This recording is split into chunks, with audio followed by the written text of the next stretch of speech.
Hello everyone, welcome back to my channel English with Dehati ma'am. This is Yashoda and welcome back once again in this new video. And friends, as I in my last two videos I taught you about should, uses of should, 6 uses of should using situational English. In the same way, in today's video itself, I'm going to teach you use of should. This is called advanced English because whatever I'm going to teach you, you should try to use. Okay, and if you will be able to use this in a particular way which I will teach you, then you can sound little bit quite advanced. Okay, so the situation is really very simple. It's should be plus be3. In a previous video, in a previous videos we learned about should be, should have, should plus v1, then should have been, should have had, and should have plus v3. But here situation is quite different. It should be plus v3 means कि कोई काम किया जाना चाहिए. Our focus should be only on कोई काम होना चाहिए या फिर कोई काम है वो किया जाना चाहिए. कैसे, चलिए आइए देखते हैं. तो बिना किसी देरी के चलिए हम वीडियो की तरफ चलते हैं और देखते हैं कि कैसे हम शुड बी प्लस v3 को यूज करते हैं. तो first sentence I have given here, you should read this book. Suppose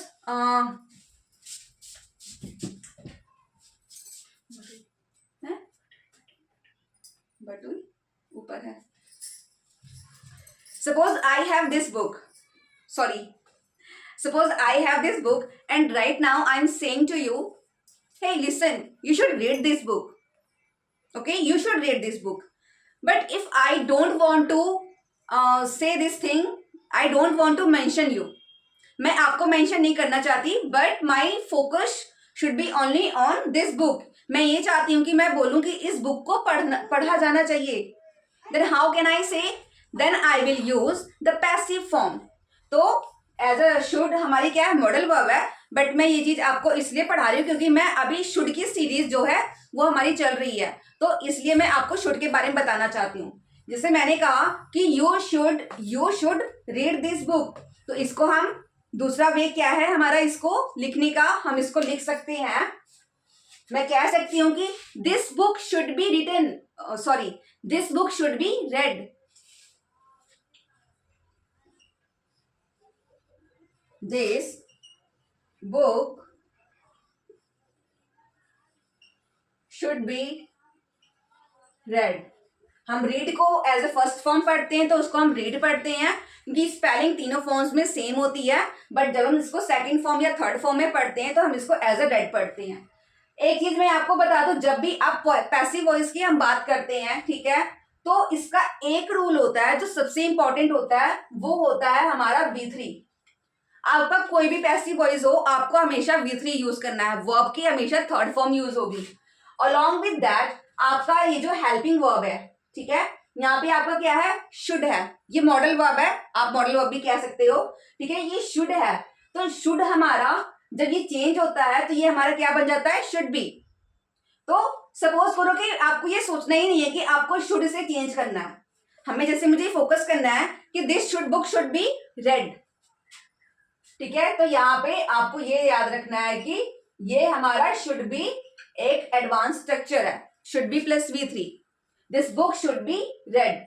next है he should eat fresh fruits, कि उसे फ्रेश फ्रूट्स खाने चाहिए. अब मैं ये भी कह सकती हूं कि एक फैमिली है, उस फैमिली में फ्रेश फ्रूट्स रखे हुए हैं और हम कह रहे हैं कि इन फ्रूट्स को, ये जो फ्रेश फ्रूट्स रखे हैं ना, इनको खाया जाना चाहिए.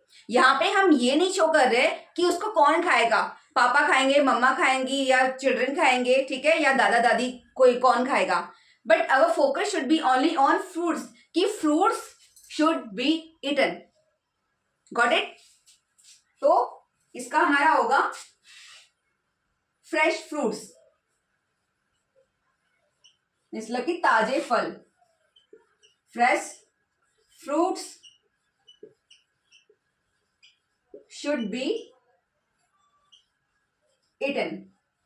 आपको यहाँ पे ये देखना है कि काम किस चीज पे हो रहा है, हमारा फोकस क्या है. यहाँ पे ये डूअर है, ये डूअर काम कर रहा है, ठीक है, और किस चीज के ऊपर काम हो रहा है? बुक के ऊपर काम हो रहा है। ये डूअर है, करने वाला। You should read this book, आप पढ़ोगे इस बुक को, ठीक है। बट जब हम इसका पैसिव वॉइस बनाते हैं तो सिंपल सा है कि जो हमारा ऑब्जेक्ट है जिसपे काम हो रहा है उसको हमें एज अ सब्जेक्ट यहाँ पे यूज करना है, ठीक है। दिस बुक, अब यहाँ पे ऊपर शुड है तो सिंपल सी बात है, हम नीचे शुड बी कर देंगे इसका, और read, this book should be read. Next है he should eat fresh fruits.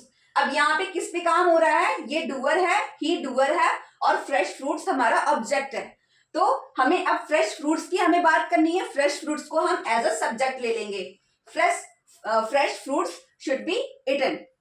Next है सीमा शुड कुक द डिनर, कि सीमा को जो मेरी बहन है सीमा है उसे खाना बनाना चाहिए, ठीक है।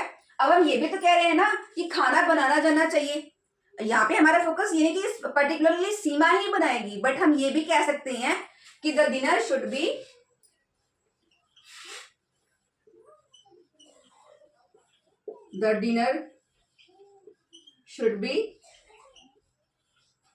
Cooked, that's it. अगर हमें बताना है कि सीमा के द्वारा खाना बनना चाहिए देन हम बाय लगा देते हैं, bye Seema.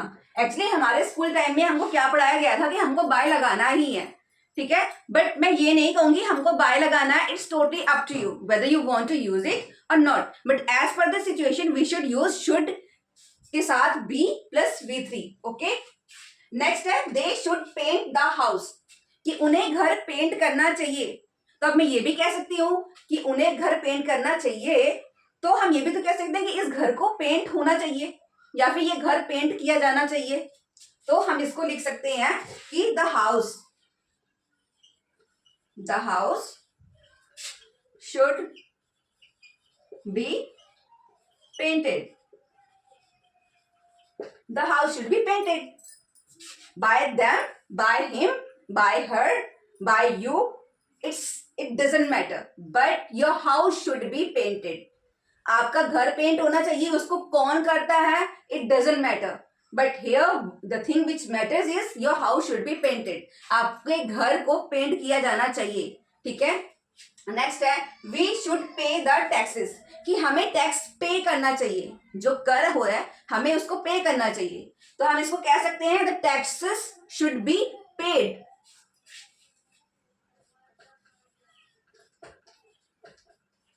The taxes should be, pay की third form paid. By us लगाना है लगा सकते हैं, otherwise there is no need to put by and us, by them, by us, by him, by her, कोई जरूरी नहीं है इसको लगाना। हमारा फोकस क्या है? सब्जेक्ट को पॉइंट आउट करना और जिस सब्जेक्ट पे जो काम हो रहा है उसको बताना, कि book should be read, food should be eaten, dinner should be cooked, fresh fruits should be eaten. इतना सा कॉन्सेप्ट है। सो फ्रेंड्स चलिए देखते हैं कुछ एग्जांपल्स। फर्स्ट है हमारी this room should be clean. Suppose करो दिस इज अ रूम, ये एक रूम है और ये रूम पूरा पूरा गंदा है, ठीक है। तो मैं ये कह सकती हूँ ना कि this room should be clean, इस कमरे को साफ किया जाना चाहिए, this room should be clean, या फिर इस रूम को साफ होना चाहिए, okay, this room should be clean. Fresh vegetable should be cooked, ताजी सब्जियां पकाई जानी चाहिए, fresh vegetable should be cooked. The story should be written, एक बुक है, ठीक है, सपोज करो आपको बुक लिखनी है, उसमें स्टोरी लिखी जानी चाहिए, ठीक है। The story should be written. Listening practice should be done, अगर आपको इंग्लिश बोलना है तो आपको उसके लिए लिसनिंग प्रैक्टिस करनी होगी। तो अब मैं ये भी कह सकती हूँ कि you should do listening practice, या फिर listening practice should be done. मेरा यही पर्पस है, मैं बस यही कहना चाहती हूँ, I don't want to mention you. Listening practice should be done, that's it, okay. English should be spoken, English को बोला जाना चाहिए। I am not talking about English should be talking about Indians and Britishians, Americans, but English should be spoken, okay. Your friends shouldn't be abused, कि आपके दोस्त को गाली नहीं दी जानी चाहिए। प्रेजेंटली मैं कह रही हूँ कि आपके दोस्त को गाली नहीं दी जानी चाहिए। कि गाली कौन देगा? कोई भी दे सकता है।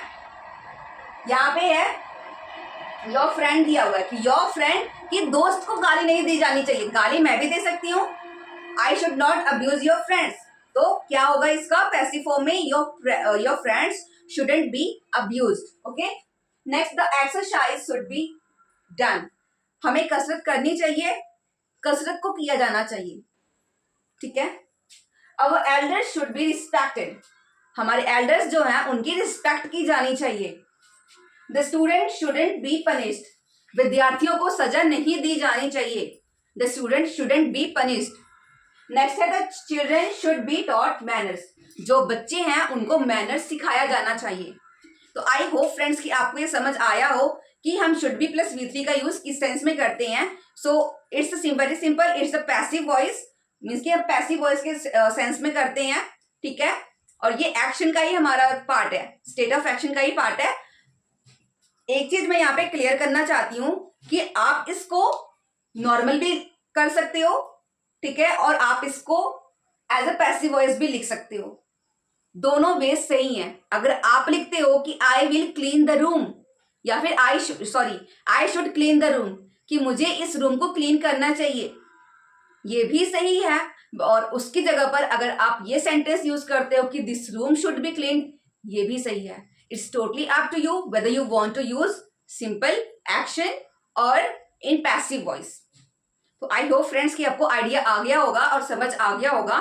And we will meet in a next video. Till then keep doing practice and keep learning.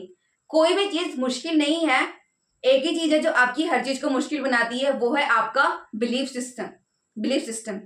अगर आपका बिलीफ सिस्टम मजबूत है, स्ट्रांग है, then no one can make you feel like that inferiority complex inside you. It's only you. You are having this because of which you always have self doubts. Okay, so you don't need to feel up like I can't do it. Instead you can say I can do it. Okay, so now I just want to stop this video here. We will meet tomorrow. Till then,